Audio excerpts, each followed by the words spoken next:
مفر کہتے ہیں بھاگنے کی جگہ اور مکر کہتے ہیں ٹھہرنے کی جگہ.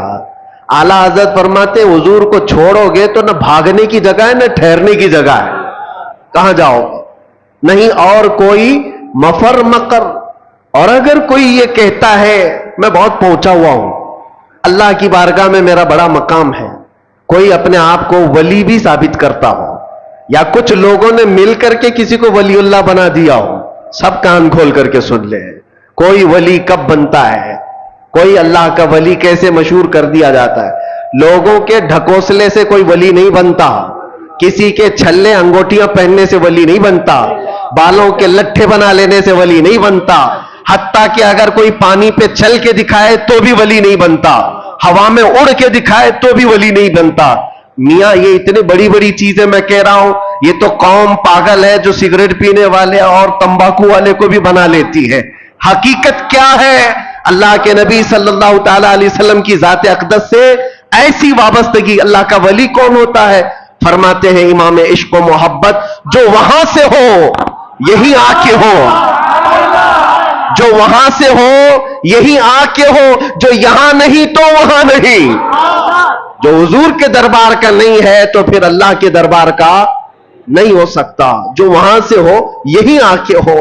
اگر حضور کی شریعت کو چھوڑ کر کے کوئی کہتا ہے اللہ کا ولی ہے تو وہ سب سے بڑا دجال ہے, وہ جھوٹا ہے.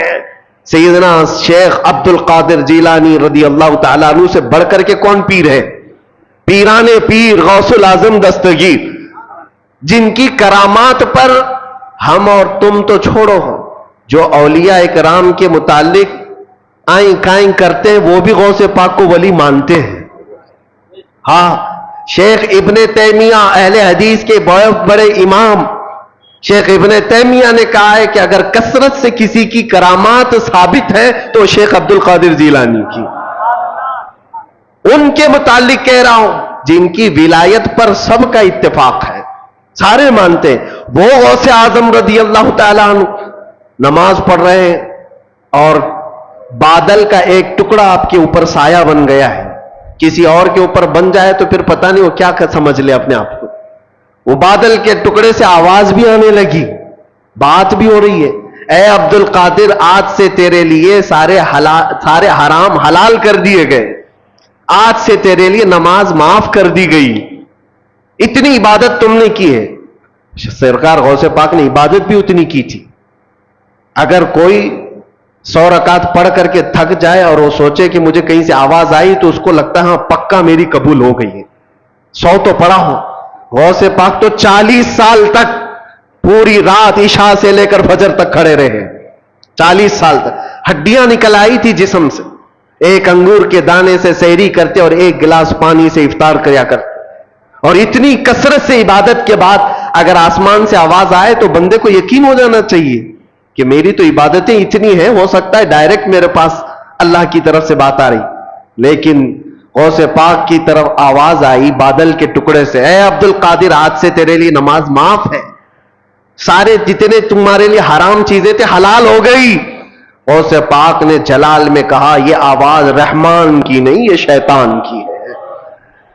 کوئی چیز کسی کے لیے قیامت تک حرام حلال نہیں ہو سکتی جس کو میرے مصطفیٰ نے حرام کیا ہو. جو نبی پاک نے حرام کر دیا وہ قیامت تک کے لیے حرام ہے, کسی کے لیے حلال نہیں ہو سکتی. اس میں عبد القادر جیلانی کیا اور کوئی اور کیا. غوث پاک فرماتے یہ آواز شیطان کی ہے. اور دوسری چیز, آج سے میرے لیے عبادت معاف ہو گئی. غوث پاک فرماتے ہیں جو سید الانبیاء کے لیے نماز معاف نہیں ہوئی تو عبد القادر کے لیے کیسے ہو سکتی. یہاں تو بہت سارے ایسے ہی بیٹھے ہوئے ہیں, یہاں بیٹھے ہیں اور تصور میں نماز پڑھ رہے ہیں اور دیوانے لوگ بھی ان کے پیچھے بھاگے جا رہے ہیں. سوچو تو صحیح, نبی پاک صلی اللہ علیہ وسلم کو چھوڑ کر کے اگر تم چاہتے ہو, کچھ لوگوں نے ایسے گمراہ کر رکھا ہے لوگوں کو. یاد رکھنا میرے عزیزو, ولایت کی کسوٹی شریعت مصطفیٰ ہے. حضور کو چھوڑ کر کے کوئی ولی نہیں بن سکتا. ولایت وہی ہے جو نبی پاک صلی اللہ تعالی علیہ وسلم کے نقش قدم پر چل رہا ہو. پیر ہو تمہارا, ولی ہو کوئی, ایسے کا دامن آنکھ بند کر کے تھام لینا جو تمہیں آنکھ بند کر کے سیدھے مدینے پہنچا دیتا ہو, حضور کی محبت تمہارے سینے میں ڈالتا ہو. باقی جھولا چھاپ ہے سب، باقی سب چندہ چھاپ ہے. دنیا میں ایسے ڈھکوسلے بہت ہوں گے. شیطان خضر کے لباس میں گھومتا ہو، اس کے پیچھے آنکھ بند کر کے بھاگنا تمہارے لیے بڑا خطرناک ہے. اور سے پاک رضی اللہ تعالیٰ عنہ نے فرمایا جو عبادت اللہ کے نبی سید الانبیاء کے لیے معاف نہیں ہوئی، میرے لیے کیسے معاف ہو سکتی؟ یہ شیطان کی آواز ہے، یہ شیطان کی آواز ہے. بادل کے ٹکڑے سے شیطان آواز دے سکتا ہے، بادل کے ٹکڑے سے شیطان آواز دے سکتا ہے، تو پھر کسی کی چٹھی نکال کے کیوں نہیں دے سکتا؟ آج کے دور میں لوگ یہ سمجھتے ہیں چٹھی نکالتا ہے بابا اور سب ہمارے راز جانتا ہے. میاں شیطان بہت کچھ کر سکتا ہے. ابھی بڑا دجال جب آئے گا وہ تو بارش بھی برسا کے دکھا سکتا ہے، سبزہ اگا کے بھی دکھا سکتا ہے. حدیث پاک میں وہ بڑا دجال تو مردے کو زندہ کر کے بھی دکھائے گا. لیکن تمہارے ایمان کا امتحان ہوگا. ہر گھڑی تم یہ دیکھو، یہ سارے عجائب دیکھ کر کے پاگل نہ ہو جانا. اپنے نبی کو یاد کرنا، میرا خدا رب العالمین ہے، اللہ رب العزت ہے.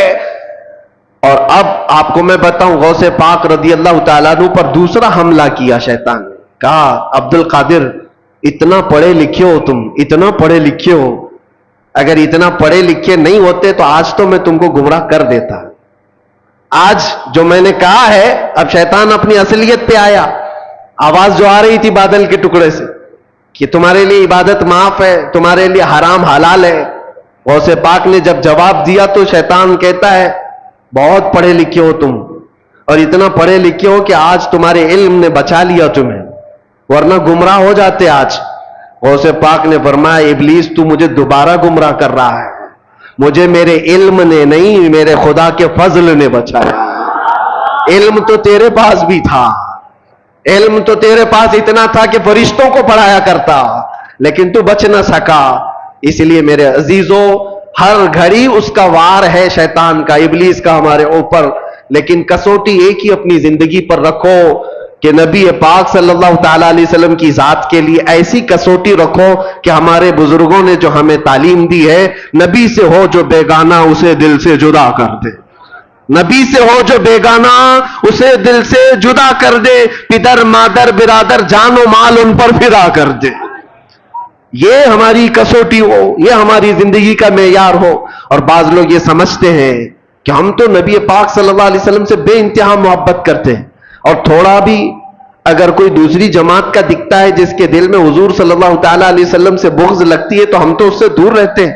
صرف اتنا ہی نہیں ہے، نبی سے ہو جو بیگانہ کا مطلب کیا ہے؟ جو شریعت چھوڑ کر کے بھاگ رہا ہے وہ نبی سے بیگانہ ہی تو ہے. حضور پاک صلی اللہ تعالیٰ علیہ وسلم سے اپنا دامن چھڑانے کی بات کرتا ہے، وہ نبی سے بیگانہ ہے. ایسے کو نہ تم اپنا دوست بناؤ، نہ اپنوں کے صحبت میں اس کو رکھو. اس لیے کہ قیامت کے دن جب پکڑ ہوگی، بروں کی صحبت کی وجہ سے بہت سارے ایسے ہوں گے جو جہنم میں جا رہے ہوں گے. صرف کیوں؟ ان کی دوستی خراب تھی، دوستی برے لوگوں سے تھی. عزیزان گرامی وقار، میں بات کل ملا کر کے یہی عرض کرنا چاہتا ہوں، وہ جو نہ ہو تو کچھ نہ ہو. ہماری زندگی کا سارا دار و مدار مصطفیٰ کریم صلی اللہ علیہ وسلم کی ذات سے ہے، اور نبی پاک صلی اللہ تعالیٰ علیہ وسلم کی محبت دل میں اتنی بساؤ کہ صحابہ کرام رضوان اللہ تعالیٰ علیہ مجمعین نے جیسے ہمیں سکھایا ہے، جیسے ہمیں تعلیم دی ہے. آپ کو پتا ہے، دو چیزیں میں آپ کو بتا دوں گا معیار کیا ہونا چاہیے. دو چیزیں ہیں. ایک صحابی حضرت انس بن نزیر رضی اللہ تعالیٰ عنہ، حضور پاک صلی اللہ تعالیٰ علیہ وسلم کے رازدار صحابہ میں سے ایک ہیں. راز کی باتیں حضور اکرم صلی اللہ علیہ وسلم ان کے ساتھ شیئر کیا کرتے ہیں. یہ وہی صحابی ہیں جو جنگ احد میں ایسے شہید ہوئے کہ ان کی شہادت کی انگلی کے علاوہ ان کے جسم کا کوئی حصہ ہی نہیں ملا، کوئی حصہ نہیں ملا. صرف شہادت کی ایک انگلی ان کی کٹی ہوئی ملی، جس سے ان کی بہن نے دیکھ کر کے پہچانا کہ یہ میرا بھائی انس ہے. وہ صحابی کی بات کر رہا ہوں. جوانی کا عالم ہے، اور جوانی لوگ تو سمجھتے ہیں انگارے کا نام ہے، اندر خواہشات کا ایک طوفان ہوتا ہے. الگ الگ سب کی جوانیاں ہوتی ہیں، لیکن وہ صحابی رسول جس سے بے پناہ محبت کرتے تھے، عشق کرتے تھے، ان سے شادی بھی کر لیا، نکاح کر لیا. بیوی سے بے حد محبت کرتے تھے. جائز محبت ہے, شادی بھی کر لیا اور بیوی سے بہت لگاؤ تھا, جس کو کہتے ہیں عشق کے درجے کی محبت ہے. تو بیوی ہے اور بہت زیادہ محبت کرتے, اور وہ بھی محبت کرتی. ایک دن اللہ کے نبی صلی اللہ علیہ وسلم حضرت انس بن نزیر کے گھر تشریف لائے. جب بیٹھے تھے وہ حضرت انس کے ساتھ, مکہ کا ایک قاصد آیا ایک خط لے کر کے. حضور پاک صلی اللہ تعالی علیہ وسلم کے پاس مکہ کے حالات بتاتے ہوئے قاصد نے خط دیا. حضور صلی اللہ علیہ وسلم نے انس بن نزیر سے کہا پڑھو خط میں کیا ہے, سناؤ. انس بن نزیر نے پڑھ کر کے سنایا. اس میں مکہ والے جنگوں کی جو تیاریاں کر رہے ہیں اس کے سارے معاملات لکھے ہوئے تھے کہ مکہ والے مدینے کے اوپر اٹیک کرنا چاہتے, حملہ کرنا چاہتے, اور یہ سارے حالات اس خط میں راز کے طور پر تھے. نبی پاک صلی اللہ تعالی علیہ وسلم نے فرمایا بند کرو انس, یہ تیرے اور میرے بیچ میں راز ہے, کسی کو پتہ نہیں چلنا چاہیے, اس کو سنبھال کے رکھو. حضرت انس نے کہا جیسا حکم سرکار کا. حضور پاک صلی اللہ تعالی علیہ وسلم گھر سے نکل کر کے باہر تشریف لے گئے. ابھی باہر گئے تھے کہ انس بن نزیر کی بیوی اندر سے آئی, جس سے بے حد محبت کرتے تھے آپ, بہت عشق کرتے تھے.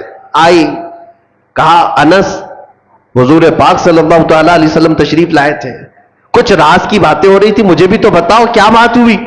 انس بن نزیر نے کہا تیری محبت تیرا عشق اپنی جگہ پر, وہ میرے اور نبی پاک کے درمیان کی بات ہے, وہ نہیں بتایا جا سکتا.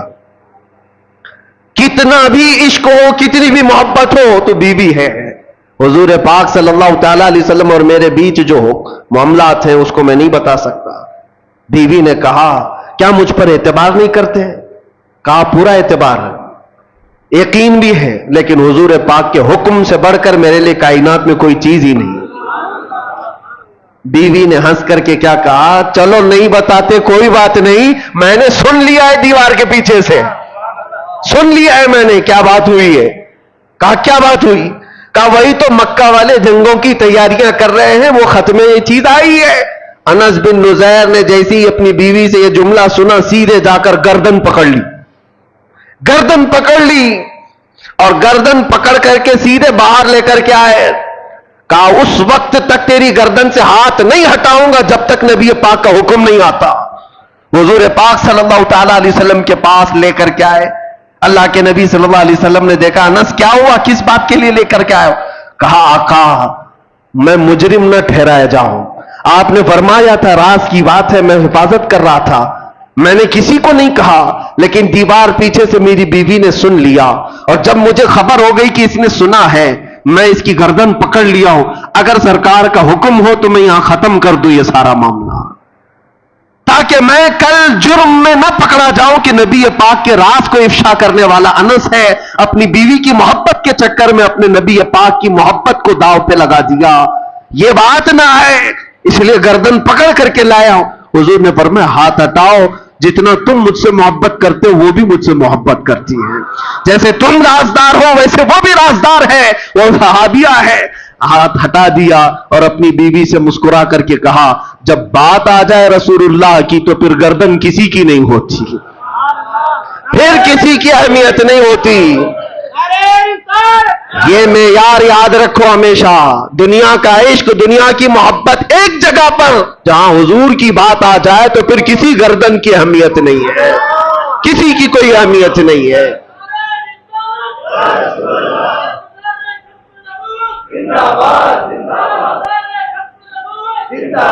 یہی معیار صحابہ نے ہمیں دیا تھا, یہی معیار.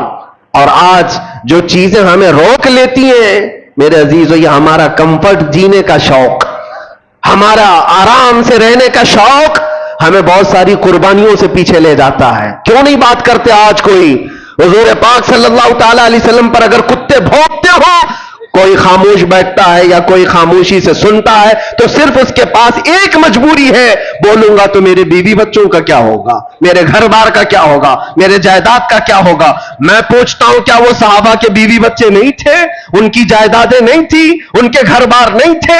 عزیزان گرامی وقار, ان کے تو ایسے تھے ایسے تھے جن سے وہ کمال درجے عشق کرتے, محبت کرتے, لیکن جب حضور کی بات آتی تو کہتے کل جہاں ایک طرف, میرے مصطفیٰ کی محبت الگ ہے, اس کا مقام الگ ہے. حضور اکرم صلی اللہ تعالی علیہ وسلم سے یہی درجہ عشق ہمیں صحابہ نے دیا. اگر وہ چیز معاشرے میں آ جائے میرے عزیزوں, پھر تمہیں کوئی بٹھا نہیں سکے گا, کوئی تمہیں جھکا نہیں سکے گا. آج مجھے اس بات کا احساس ہے کہ میں جو باتیں کرتا ہوں اس سے لوگوں کو تکلیف کیوں ہے. بہت سارے خطیب ہیں, بہت سارے مقرر ہیں. مجھے ایک صاحب نے کہا تھا کہ آپ صرف مقرر نہیں ہیں, آپ صرف خطیب نہیں ہیں, ہمیں یہ دیکھنا پڑتا ہے کہ لوگوں کے اندر انفلوئنس کتنا رکھتا ہے, لوگوں کے اندر اپنا اثر کتنا رکھتا ہے. اور ہم نے بتایا اثر کیا یہ زبان کی وجہ سے ہوتا ہے؟ زبان تو ہزاروں کے پاس ہے. نہیں, اثر یہ صرف اور صرف محبت مصطفیٰ کی وجہ سے ہوتا ہے. اور جہاں بندہ یہ احساس کر لے جاتا ہے میری ذمہ داری ہے, میں نبی کا ہوں اور میری ذمہ داری ہے, میرے عزیزوں پھر کسی خطیب اور مقرر کی بھی اسے ضرورت نہیں پیش آتی. وہ صحابہ اکرام رضوان اللہ تعالی علیہم اجمعین کو قربانیاں دینے کے لیے کسی نے اکسایا تھا, کسی نے ابھارا تھا. کیسے وہ صحابیہ کی بات جب میں یاد کرتا ہوں تو رونگٹے کھڑے ہو جاتے ہیں. جنگ کے میدان کے بعد آتی ہے حضور کی بارگاہ میں اور کہتی ہے سنا ہے میرا جوان بیٹا شہید ہو گیا, اگر آپ حکم دیں تو میں اپنے بیٹے کی لاش دیکھوں. یا خبر آ جائے کسی کے مرنے کی تو کیا حالت ہوگی. لیکن ایک ماں ہے, حضور سے اجازت لے کر آتی ہے, اگر حکم دیں تو میں اپنے جوان بیٹے کو دیکھوں. حضور نے فرمایا دیکھ سکتی ہو, جاؤ. میدان میں لاشیں ہیں, اس میں ایک جوان بیٹا خون میں لت پت اس بوڑھی خاتون کا نیچے ہے. لاش کو اٹھایا, کپڑے ہٹایا, جبہ ہٹا کر کے پیٹھ کو دیکھا, پھر بوسہ لیا اور سجدہ کیا. جو صحابہ کھڑے تھے پوچھتے ہیں اماں جانی کیا کر رہی ہو؟ کہتی ہے خاتون مدینے کی, جب یہ جوان میرے گھر سے نکل رہا تھا میرا بیٹا, میں نے اسے وصیت کی تھی. سنا ہے کہ حضور پاک صلی اللہ تعالی علیہ وسلم پر وقت سخت آ گیا ہے, مشرکین سختی سے حملہ کر دیے ہیں. بیٹا یاد رکھنا اگر حضور کو چھوڑ کر میدان سے بھاگتے ہوئے مارا گیا تو میں اپنا دودھ معاف نہیں کروں گی. میدان چھوڑ کر بھاگتے ہوئے مارا گیا تو میں اپنا دودھ نہیں معاف کروں گی. اور میں نے سنا آج میدان میں سے بہت سارے لوگوں پر ایسے حالات آ گئے تھے کہ ان کو بھاگنا پر مجبوری آ گئی, وہ ادھر ادھر بکھر گئے تھے. مجھے ڈر یہ تھا کہ میرا بیٹا بھی تو بھاگتے ہوئے نہیں مارا گیا. میں میدان میں آ کر یہی تو دیکھ رہی تھی پیٹھ پر تیر کے نشان تو نہیں ہے کہ بھاگتے ہوئے اس کو پیچھے سے کسی نے مارا. پھر میں سجدہ شکر اللہ کی بارگاہ میں اس لیے ادا کر رہی ہوں میرے بیٹے کی پیٹھ پر ایک بھی نشان نہیں ہے, جتنے سب سینے پر کھا کر کے مرا. وہ مائیں کیسی تھی, قربانیاں اور ان کے بعد سامنے بچوں کی لاشیں ہیں, اور وہ یہ کہتی اللہ کا شکر ہے کہ میرا بیٹا جمع مردی کے ساتھ گیا ہے. وہی مدینے کی خاتون ہے, وہ آتی ہے بارگاہ مصطفیٰ میں اور عرض کرتی ہے یا رسول اللہ کل مصیبت بعدک جلن, آپ ہیں تو پھر ہر مصیبت حل کی ہے. اے اللہ کے نبی آپ ہیں تو پھر ہر مصیبت حل کی ہے. اسی لیے اے نوجوانوں یاد رکھو ایک بات, دنیا ساری ٹھوکر مار دے لیکن آمینہ کا لال کبھی تمہیں تنہا نہیں ہونے دے گا. حضور پاک صلی اللہ تعالی علیہ وسلم کی محبت ہر جگہ کا آسرا ہے. یہ میرے تجربے کی بات میں بتا رہا ہوں. اگر ایمان نہ ہوتا اور حضور کی محبت کا یہ درجہ نہ ہوتا تو ہم جیل میں پتہ نہیں کہاں سے کہاں پہنچ گئے ہوتے, کس طرح کے حالات ہوتے. میں نے ایک دو نہیں سینکڑوں لوگوں کو پاگل ہوتے ہوئے اندر دیکھا ہے, ڈپریشن کے شکار میں خودکشی کرتے ہوئے دیکھا ہے, اور لوگوں کو کفریات بکتے ہوئے دیکھا ہے. کوئی خدا نہیں, کوئی قرآن نہیں, کوئی دعا نہیں. جب نا امیدی اور مایوسی آتی ہے تو لوگ بفر جاتے ہیں, کفر بکنے لگتے ہیں, خودکشی کر لیتے ہیں, اور یا تو پھر مینٹلی اس طرح سے ڈس اپیئر ہو جاتے ہیں کہ وہ پاگل پن کے شکار ہو جاتے ہیں, مانسک سنتولن کھو بیٹھتے ہیں. یہ سب حالات دیکھ دیکھ کر کے ہمیں بھی احساس ہوتا تھا کہ ہمارا کیا ہوگا مستقبل, ہمارا فیوچر کیا ہوگا. جہاں پوری پوری طاقتیں باہر لگی ہو چھوٹے موٹے لوگ کیا کر سکیں گے. لیکن میرے عزیزو ایک چیز سہارا دیتی تھی, ایک چیز سہارا دیتی تھی, جب آنکھ بند کریں گنبد خضرا کی روشنی سہارا دیتی ہے. حضور پاک صلی اللہ تعالی علیہ وسلم کی وہ آواز آج بھی ہر عاشق کو سنائی دیتی ہے کہ میں ہوں تو پھر ڈرتا کیوں ہے. خوف نہ رکھ رضا ذرا, تو ہے عبد مصطفیٰ.